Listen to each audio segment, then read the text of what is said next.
Mesdames et messieurs, bonsoir. Merci d'avoir choisi RTI 1. Voici les grands titres de ce 20h. Le président guinéen séjourne depuis hier en Côte d'Ivoire. C'est une visite d'amitié et de travail pour impulser la coopération entre les deux pays. Ce vendredi, le président Alpha Condé a été reçu à déjeuner par son homologue ivoirien Alassane Ouattara. Il a été élevé à la dignité de Grand Croix de l'Ordre national de Côte d'Ivoire. Le PDG de l'Institut africain des sciences mathématiques a été reçu aujourd'hui par le vice-président Daniel Kablan-Duncan. L'Institut vise la transformation économique et industrielle du continent en misant sur les TIC. Un partenariat avec la Côte d'Ivoire est envisagé afin de mettre en place un écosystème pour l'innovation et la technologie. Le Burkina Faso accueille en ce moment la 11e conférence des présidents d'Assemblée nationale et de section de la région Afrique de l'APF, l'Assemblée parlementaire de la francophonie. Amadou Soumaoro, le président du Parlement ivoirien, y prend part. Il a échangé en marge de l'événement avec le président burkinabé Roch Marc Christian Kabouri. Le dossier VDC de ce 20h nous plonge dans l'univers de la téléphonie mobile. Le nombre des abonnés se chiffre à des millions en Côte d'Ivoire. Les acteurs ne manquent pas d'idées pour séduire les consommateurs avec les marques et leurs usages massifs. Nous verrons comment évolue le marché en terre ivoirienne. Soyez la bienvenue sur RTI 1. Le président guinéen Alpha Condé poursuit sa visite d'amitié et de travail entamée hier en Côte d'Ivoire. Une visite pour impulser et dynamiser la coopération bilatérale dans divers domaines. Aujourd'hui, le président guinéen a été reçu à déjeuner par son homologue ivoirien Alassane Ouattara, moment au cours duquel il a été élevé à la dignité de Grand Croix de l'Ordre national par la grande chancelière. On en sait plus avec Sidonie Davila.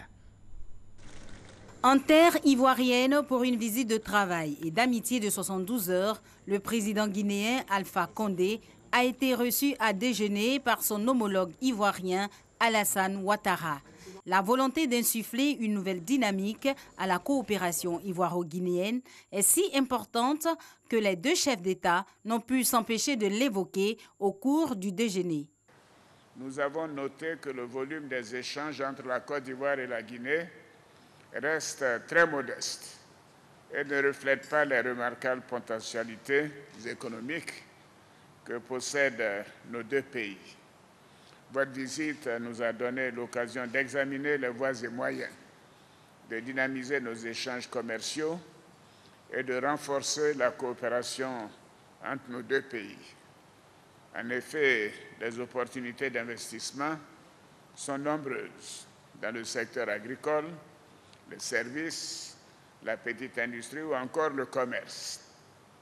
Nos pays ont surtout vocation à travailler ensemble afin d'intéresser nos partenaires à la réalisation de grands projets communs d'infrastructures tels que les chemins de fer, les ports, les routes, l'interconnexion électrique, qui permettront d'accélérer notre développement et de renforcer l'intégration régionale.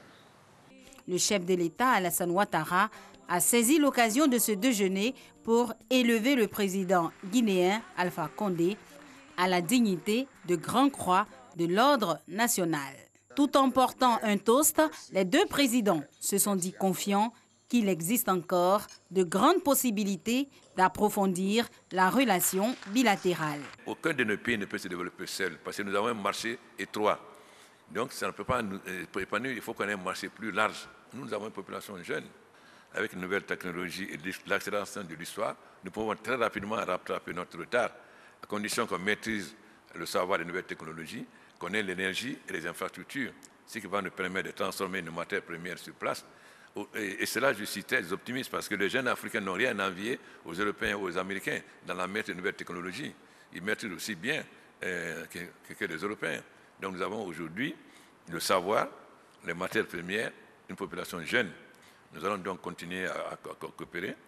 Pour cette rencontre, le vice-président Daniel Kablan-Duncan, le premier ministre Amadou Gon Coulibaly, ainsi que plusieurs membres du gouvernement et la délégation guinéenne ont fait le déplacement. Avant le déjeuner de ce vendredi, le président Alassane Ouattara et son homologue guinéen ont eu un entretien. Le tête-à-tête entre les deux hommes a été suivi par notre reporter Viviane Aimé. Les présidents ivoiriens et guinéens affichent leur volonté de renforcer leur coopération dans divers secteurs. L'axe Conakry-Yamoussoukro se renforce ainsi avec cette visite. Cette visite d'amitié et de travail du président Alpha Condé ce jeudi 25 avril à Abidjan vient renforcer l'axe Abidjan-Conakry en pleine consolidation grâce à l'action conjuguée des présidents Alassane Ouattara et Alpha Condé. Pour rappel, le 22 mai 2015, les deux chefs d'État inauguraient le pont de la Fraternité reliant la Côte d'Ivoire et la Guinée à proximité de la commune de Gbéléban. Et le 14 décembre 2015, le chef de l'État ivoirien assistait à la cérémonie d'investiture du président Alpha Condé à Conakry. À son tour, le chef de l'État guinéen a été reçu ce jeudi 25 avril par son homologue ivoirien au palais présidentiel au Plateau. Dans une ambiance chaleureuse, les deux chefs d'État ont échangé sur leur vision commune de développer la coopération entre leurs deux pays. Ils se sont aussi entretenus sur les grandes questions de l'heure qui se rapportent à la région ouest africaine. Monsieur le Président, vous êtes chez vous. Donc, bienvenue chez vous, à Kouaba, et dansez. Cette visite était prévue de longue date. C'est donc avec une grande joie que je vous accueille aujourd'hui. Les liens entre la Côte d'Ivoire et la Guinée sont étroits, fraternels et séculaires. Et nos liens personnels sont bien connus. Je me réjouis de l'excellence des relations de coopération qui unissent nos deux pays, ainsi que les liens privilégiés entre nos deux peuples. Monsieur le Président, chers frères, les échanges que nous avons eus ont été l'occasion de réaffirmer notre volonté de renforcer davantage les relations entre nos deux pays au regard de nos potentialités économiques et notre volonté commune d'améliorer les conditions de vie de nos populations respectives. Et à cet égard, nous nous sommes accordés sur la nécessité de dynamiser les échanges commerciaux entre la Côte d'Ivoire et la Guinée, car ceux-ci ne reflètent pas le potentiel de nos deux pays.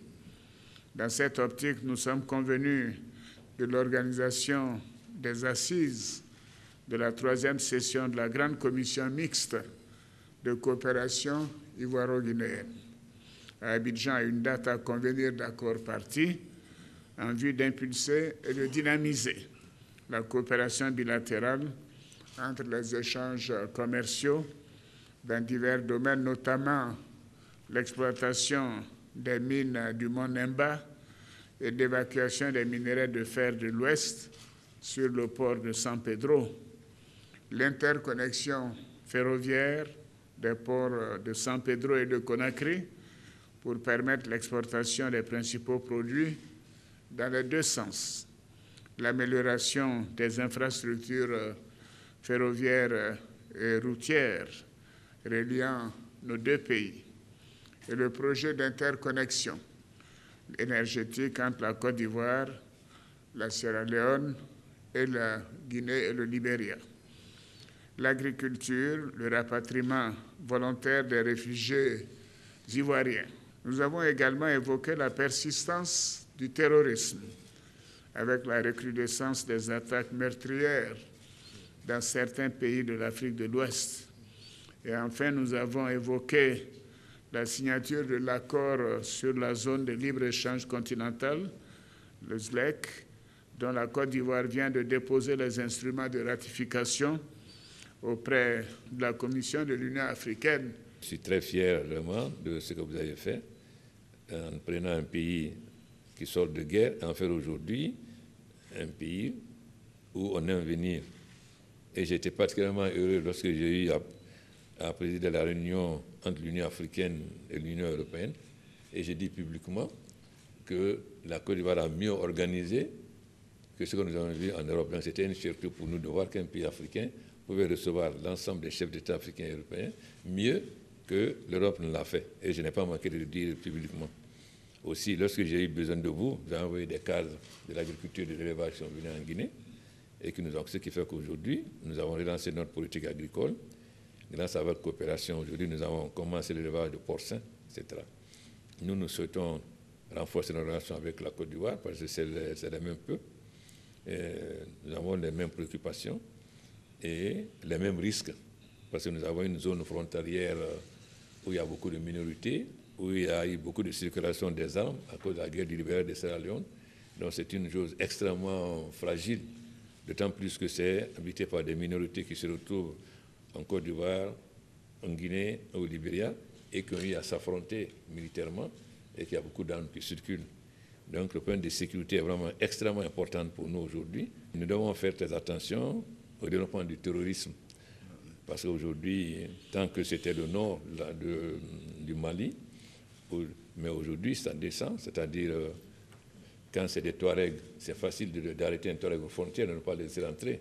Mais quand c'est un peu un Malinké ou un Mossi, on ne peut pas, d'autant plus que les familles se retrouvent des deux côtés. Je ne peux pas faire comprendre Jean de Sigri que quelqu'un de Mali ne va pas traverser, parce que c'est les mêmes familles. Donc aujourd'hui, il nous est impossible d'arrêter les terroristes, parce que nous ne pouvons pas les bloquer à la frontière. C'est pourquoi le point de sécurité devient extrêmement important. La coopération entre nos pays, entre nos ministres, entre le ministre de la Défense, et aussi la coopération entre nos différentes armées pour sécuriser nos frontières. Je pense que c'est un point extrêmement important. Il faut noter qu'au cours du séjour de 72 heures du président guinéen en Côte d'Ivoire, les deux chefs d'État auront différents entretiens informels. Notez également dans l'actualité nationale le PDG de l'Institut africain des sciences mathématiques. Il a été reçu ce vendredi par le vice-président Daniel Kablan-Duncan. L'Institut vise la transformation économique et industrielle du continent en misant sur les TIC. Un partenariat avec notre pays est envisagé afin de mettre en place un écosystème pour l'innovation. On en sait plus avec Sidonie Davila. Il est le président du plus grand réseau de sciences mathématiques, IMS. Thierry Zoumaoun, à la rencontre d'un autre passionné de chiffres, Daniel Kablan-Duncan, vice-président de la Côte d'Ivoire, pour parler sciences, mais aussi pour échanger sur la politique d'innovation pour la transformation socio-économique et industrielle du continent africain. Il s'agissait concrètement de discuter avec les autorités gouvernementales, par l'intermédiaire du vice-président, de notre projet de déployer en Côte d'Ivoire un écosystème de sciences mathématiques et d'innovation.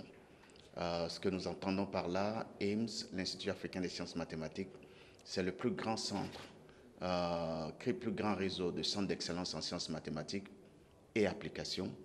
Donc nous sommes présentement dans 6 pays et nous voulons ouvrir le 7e centre ici en Côte d'Ivoire. Il s'agit d'un ensemble de programmes portés sur les technologies de pointe, sur les formations scientifiques, sur les inventions et les découvertes, sur l'amélioration de la qualité de l'enseignement des sciences mathématiques, sur le développement des liens entre les sciences mathématiques et le monde de l'entreprise. Dans ce projet, la Côte d'Ivoire gagne 3 choses. La première chose que la Côte d'Ivoire gagne, c'est d'être la tête de pont dans la sous-région en termes de formation de scientifiques. Deuxième chose, c'est de renforcer la recherche scientifique, non seulement en Côte d'Ivoire, mais aussi dans la région. Et troisièmement, c'est le positionnement stratégique et technologique de ce pays. Nous voulons y contribuer. Pour son modèle scientifique de réflexion indépendante, l'Institut a acquis une renommée internationale. IMS, c'est plus de 740 diplômés de 42 nations africaines. Et nous partons plus loin au Burkina Faso qui accueille en ce moment la 11e conférence des présidents d'Assemblée nationale et de section de la région Afrique de l'APF, l'Assemblée parlementaire de la francophonie. Amadou Soumaoro, le président du Parlement ivoirien, et Janou Aoussou Kouadio, président du Sénat, y participent. Avant l'ouverture de cette cérémonie ce vendredi, hier jeudi, Amadou Soumaoro a échangé avec le président burkinabé Roch-Marc Christian Kaboré. Moussa Konaté est notre envoyé spécial à Ouagadougou. Amadou Soumaoro est à Ouagadougou, la capitale du Burkina Faso, dans le cadre de la 11e conférence des présidents de l'Assemblée de la région Afrique, de l'Assemblée parlementaire francophone. Reçu à Kosiam par les présidentielles, le chef du Parlement ivoirien est porteur des messages du président Alassane Ouattara à son homologue du Faso, Marc Christian Kabouri. Avec le chef de l'État du Burkina, nous avons échangé sur les relations bilatérales entre la Côte d'Ivoire et le Burkina Faso. Vous savez que nos deux pays sont liés, tous les Ivoiriens. Quand nous sommes à Ouaga, nous nous sentons chez nous. Nous sommes deux pays liés par le destin. Donc voilà un peu la raison pour laquelle le président du Faso m'a accordé une audience. Une rencontre qui démontre l'excellence des relations ivoiro-burkinabées. La Côte d'Ivoire sera également représentée à cette rencontre des présidents de Parlement par une délégation du Sénat conduite par le président Jeannot Ahoussou-Kouadio. Et dans le cadre de cette coopération avec la Côte d'Ivoire, le ministre burkinabé de la Culture, des Arts et du Tourisme, Abdul Karim Sanogo, en visite à Abidjan, a eu une séance de travail avec son homologue ivoirien du tourisme et des loisirs, Siandou Fofana. Ils ont évoqué le prochain traité d'amitié et de coopération Côte d'Ivoire-Burkina Faso, le renforcement des capacités et des services et l'accès à des ressources auprès des bailleurs de fonds étaient à l'ordre du jour. Les ministres ivoiriens et burkinabés ambitionnent de valoriser le secteur touristique et de promouvoir l'emploi des jeunes à travers des formations. Cette rencontre se tient à l'occasion du FEMIA, auquel prend part une forte délégation venue du Burkina Faso. On parle toujours de tourisme et le gouvernement ivoirien adopte une stratégie pour booster le secteur en Côte d'Ivoire. La nouvelle politique prend en compte le tourisme de loisirs et celui des affaires à travers la réalisation de plusieurs projets concernant les infrastructures et l'amélioration des services. La stratégie soutenue par la BAD prévoit 9 réformes qui vont coûter 3 200 milliards de francs CFA. Francis Boifou. La nouvelle vision du gouvernement concernant le secteur touristique est basée sur une stratégie dénommée Sublime Côte d'Ivoire. C'est la stratégie dont le gouvernement s'est doté, qui vise à faire de notre pays la 5e puissance touristique du continent et faire en sorte que nous soyons un secteur qui crée un peu plus de 375 000 emplois d'ici 2025 et faire de la Côte d'Ivoire co-leader du tourisme d'affaires au niveau africain. Pour la réalisation de ce projet, il faut 3 200 milliards de francs CFA. Voilà qui explique cette séance de travail entre le ministre du Tourisme et des Loisirs et le vice-président secteur privé de la Banque africaine de développement, BAD, représentant le président de l'institution. Faire en sorte que nous captions les financements qui existent au niveau de la BAD. Et donc cette approche vise naturellement à les intéresser à notre secteur et que nos dossiers de financement, en arrivant sur leur table, ils soient suffisamment imprégnés de cela et qu'on gagne en temps. Dans le cadre de notre stratégie pays, qui est une stratégie conjointe Banque africaine de développement, gouvernement de Côte d'Ivoire, nous pouvons très bien décider de mettre en priorité des investissements de nature touristique. C'est un premier élément. Second élément, également dans notre volet public, nous sommes déjà actifs dans des domaines très importants et essentiels au tourisme, comme le développement routier, le développement de l'énergie, etc. Ce sont des dimensions essentielles. Outre la recherche de financement, le ministre du Tourisme et des Loisirs, Siandou Fofana, entend communiquer sur les avantages qu'offre l'industrie touristique dans l'économie nationale. L'Union africaine vient de lancer ses activités pour l'année 2019. Le ministre des Affaires étrangères, Marcel Amontano, qui a pris part, invite à la recherche de solutions durables sur les causes de déplacements forcés en Afrique. La cérémonie s'est tenue au plateau en présence de plusieurs diplomates et autres personnalités. Ahmed Traoré, Kolo-Klubali.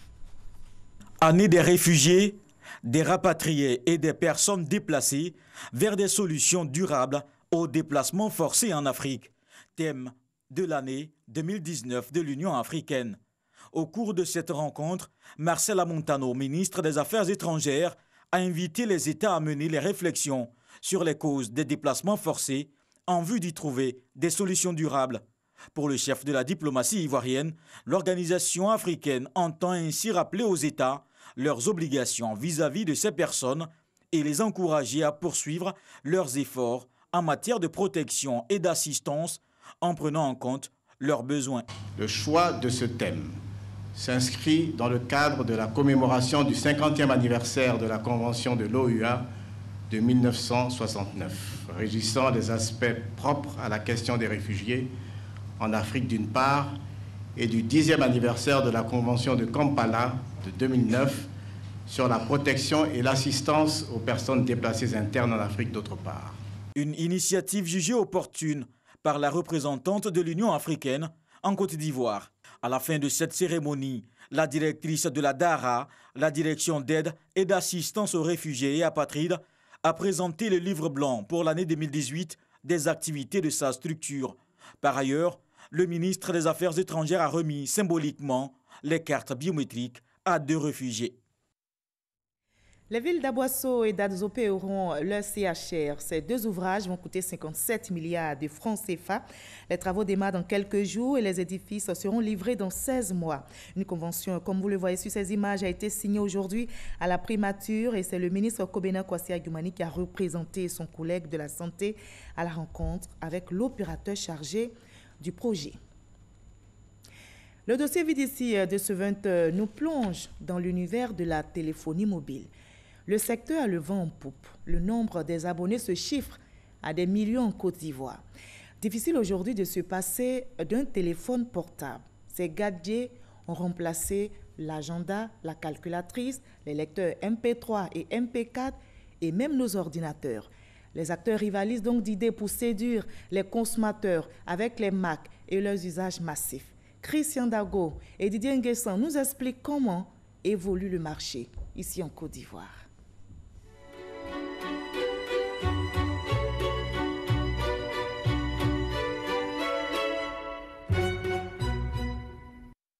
Plus d'un Ivoirien sur 2 possède au moins un téléphone mobile. Le nombre de téléphones portables en circulation dans le pays est supérieur au nombre d'habitants. Il est estimé en 2018 à plus de 30 millions d'unités. Smartphones, tablettes et phablettes, voici les nouvelles attractions. Comme dans la plupart des pays africains, le marché ivoirien du téléphone mobile est dominé par des fabricants internationaux. Depuis notre ouverture en 2016, jusqu'à l'heure où nous parlons là, on sent que le volume augmente d'année en année. Non seulement on a des partenariats avec les opérateurs, mais on permet à tout le monde d'avoir à un prix qui est vraiment raisonnable. Pour les clients de ce fabricant américain, posséder un smartphone est une identité sociale. J'ai décidé de choisir d'acheter un parce que je me sens plus à l'aise avec le téléphone et j'aime bien son design et je suis plus habituée à utiliser, donc je pense que j'aurais du mal avec un autre téléphone. Le prix est excessif mais il est durable et c'est pour ça que j'ai fait ce choix-là. Parce que j'ai fait la comparaison avec d'autres Android et j'en suis au point que me convient bien. Sur les marques de téléphone en provenance d'Asie, ses clients ont réussi à surpasser certains préjugés. Les premiers portables qu'on appelait Shinfang, quand vous mettez le portable par exemple en français, vous voyez Bluetooth, vous allez voir don bleu, avec même on va dire les logos n'étaient pas nets, tout ça. Mais aujourd'hui c'est carrément différent, quoi. Déconstruire les fausses croyances en améliorant le produit. Une approche marketing qui vaut son pesant d'or. En moyenne par semaine, on va au-delà de 8000 pièces de smartphones par semaine. Nous avons étudié un peu la mentalité des Ivoiriens. Nous avons répondu à leurs attentes. Donc, ce qu'ils recherchent dans les téléphones de grandes marques, ils ont la possibilité de le retrouver dans les téléphones. Donc, il n'y a vraiment pas de complexe à ce niveau. Derrière cette croissance se cachent des dénicheurs de marché à fort potentiel qui n'hésitent pas à venir sur place en Côte d'Ivoire, là où d'autres marques se font représenter. Nos produits sont focalisés sur les consommateurs. Le design de nos téléphones est confectionné en fonction des besoins des consommateurs africains. La Côte d'Ivoire représente 20% de notre marché de smartphones. Notre marque est dans le top 5 dans 10 pays et c'est la place que nous occupons dans le monde. La contrefaçon affecte les affaires. Nous avons besoin de l'aide des gouvernements pour combattre et protéger le business. Auparavant appelés Shintok, en rapport à leur provenance et à la qualité jugée bas de gamme, ces produits se sont nettement améliorés ces dernières années, faisant chuter le coût du smartphone sur le marché ivoirien. Autre levier de cette dynamique, la vente en ligne. Un téléphone sur 3 est acheté via les plateformes de e-commerce. Les commandes sont préparées dans ces entrepôts. Une fois que la commande a été passée par le client sur Internet et validée par notre service client, on va prendre le relais et on va aller livrer les clients à l'intérieur du pays et partout à Abidjan. On a aujourd'hui plus de 500 vendeurs actifs de téléphones sur la plateforme. À côté de cette plateforme, d'autres exercent dans l'informel. À Djamé Black Market, il est 7 h du matin. Pour Pascal, c'est une nouvelle journée qui commence. Ici, c'est sous des arbres de fortune que se fait le business. On se connaît, tu vois, non? Si tu as 80 000 à te donner. Ces vendeurs sont des blackies, les hommes d'affaires dans le jargon du marché noir. Ils disposent de tout type d'appareils, à condition bien sûr d'y mettre le prix.